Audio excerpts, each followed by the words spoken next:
une ville que Cheikh Tounes porte dans son cœur. Qui porte dans son cœur. Donc il a prédit depuis longtemps l'essor et l'avenir radieux. Et Ouvi, sa fille et ses petits-enfants. Et ce n'est pas rien, parce que là, on est obligé de venir de temps en temps nous rendre visite. Néanmoins, pour ceux qui ne le connaissaient pas, qui n'ont pas eu l'occasion de le voir, je vais faire une petite rapide présentation. Cheikh Tounes est le guide spirituel de la tariqa Alaouia, Barkaouia, Chadiliya. Alaouia, Nisbat, il a Sidi Ahmed Haliwa, qui est le fondateur de la tariqa, c'est l'arrière. Quelques-uns parmi vous ici, dans moi-même, avons eu le. Et c'est un livre qui a été publié à l'occasion du centenaire de la tariqa. Donc c'est à la fois une juxtaposition de l'histoire de l'islam et du soufisme. Alors, sans plus tarder, je vais céder la parole à Cheikh Tounes.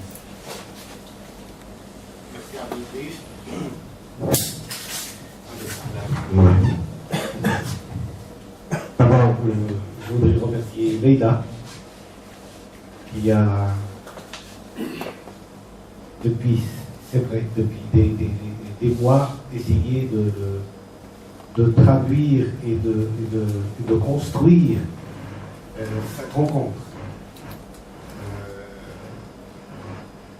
Mais l'ensemble d'aujourd'hui, c'est de parler de cette spiritualité et qu'est-ce qu'elle a à nous apporter aujourd'hui sur cette crise profonde que subit l'humanité tout entière. Et en particulier, puisque nous sommes dans un pays musulman, la société musulmane elle-même. Il faut aller vers l'origine de notre propre tradition pour comprendre la réalité de cette spiritualité et comment elle est inscrite dès le début du message qui a été transmis par le prophète. Pour Moïse, ça a été le buisson ardent dans le désert. Pour Jésus, les 40 jours qu'il a passé en méditation et où Satan le poursuivit en lui promettant une merveille, en lui promettant le pouvoir, en lui promettant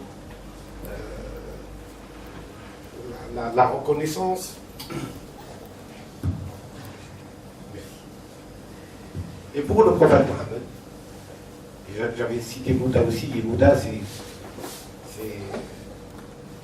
Siddhartha, le prince Siddhartha qui naît dans un palais, qui naît au milieu de la beauté, entouré de femmes et d'hommes jeunes, beaux, et qui découvre ce qu'on lui a caché, la maladie, la vieillesse, la mort, et qui se révolte contre son propre destin et qui va à la quête de la vérité.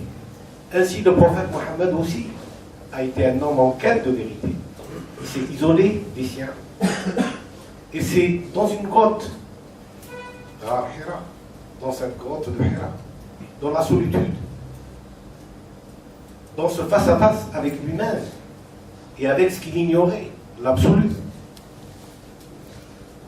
Certes, il avait des pressentiments. Certes, il avait, parce que la quête se nourrit toujours de quelque chose qui est au plus profond en nous-mêmes et que nous avons tous, qui est inscrite dans notre fitra, dans cette nature originelle dont je parle en thérapie de l'âme, et j'essaie d'expliquer ce que c'est que la fitra, la notion islamique de la fitra et son importance pour cette thérapie, pour la thérapie de nous-mêmes, pour la thérapie de l'âme, pour notre propre quiétude, pour notre propre bien, et comment retrouver cet équilibre. Donc le prophète Mohammed a reçu, alayhi salatu wassalam, la révélation dans la solitude, dans une grotte. Une grotte, c'est aussi une tombe. Une grotte, c'est aussi une matrice, un ventre. Il a connu cette transformation spirituelle dans un lieu symbole d'un œuf, symbole d'un ventre. Parce que les sages d'avant, notamment chez les Grecs, appellent la méditique. Donc cette alchimie doit se faire, et c'est sa condition. Personne ne peut nous la donner. Personne ne peut nous l'offrir. Il faut que chacun de nous va au plus profond de lui-même, dans la solitude, dans cette quête solitaire, mais volontaire, libre et responsable. Nous ne pouvons pas la trouver en lisant des livres. Nous ne pouvons pas la trouver en lisant le Coran. Nous ne pouvons pas la trouver en lisant le Hadith. Le Coran, le Hadith, tous les livres révélés, la Torah, l'Évangile, les Upanishads ou d'autres livres, ne peuvent que nous renvoyer à nous-mêmes. Dans ce face-à-face permanent de cette réalité. Et cette réalité se fait, ou elle naît, à partir qu'en nous-mêmes se passe une ouverture qui nous permet de lire la vie d'une autre façon. Rappelez-vous, je pense que tout le monde ici sait que le premier verset révélé au Coran est dans la sourate Iqra, et c'est Bismillah ar-Rahman ar-Rahim, Iqra bismi rabbik. Lis au nom de ton Seigneur. C'est étonnant que la révélation mohammedienne, cette révélation qui est donnée au prophète, ce message qui lui est donné, vient à travers ces termes à la fois simples et très profonds. C'est une question de lecture.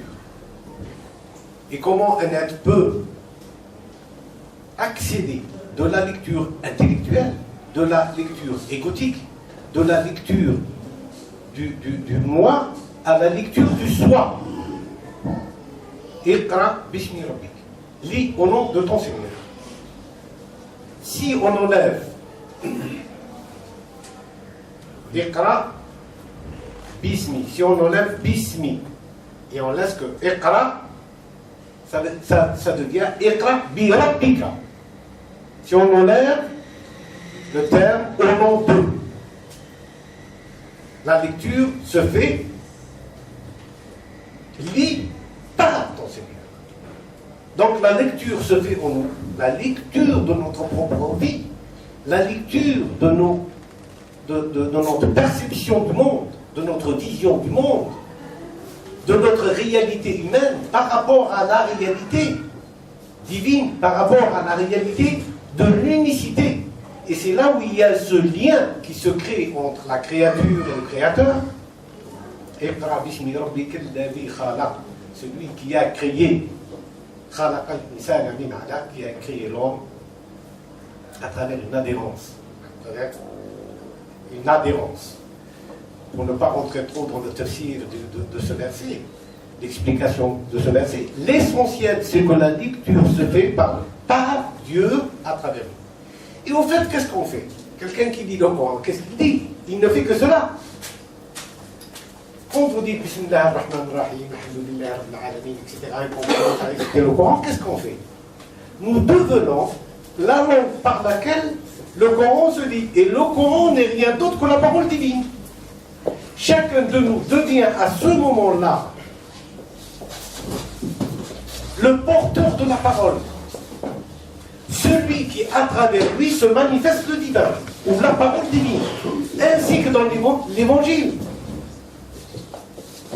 Parce que dans l'évangile de Jean, par exemple, il commence par et la parole était le verbe, et excusez-moi, un chrétien peut nous aider. Au départ était le verbe, et la parole était avec le verbe, et le verbe, excusez-moi, je ne voudrais pas, mais pour dire que l'évangile aussi parle du verbe divin, de cet verbe incarné. Quand nous nous éloignons de cette relation créateur-créature, donc de cette relation du principe du tawhid, qui n'est rien d'autre que le principe qui lie toute la création